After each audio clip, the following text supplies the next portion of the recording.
Hey everybody, this is a quick video in case you have a Gira S1 remote access smart hub and you need to do a factory default reset on it. Now you might want to do this reset for one of two reasons. The first one is troubleshooting. If this remote access hub will not connect to your devices or will not connect to your home, or if it seems to be frozen or not responding or it's not detected, any kind of connection or functionality issues that you need troubleshooting for, a hard reset can fix a lot of these things.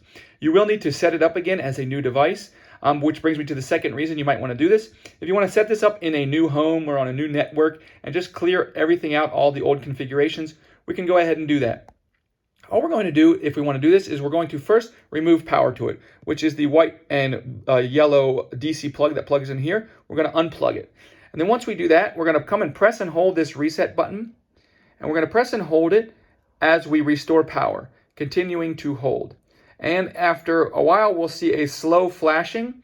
Once the slow flashing comes on, we can release the button and then shortly thereafter, press it again and hold it again until we see fast flashing on the switches, at which point the device is fully reset to factory default settings.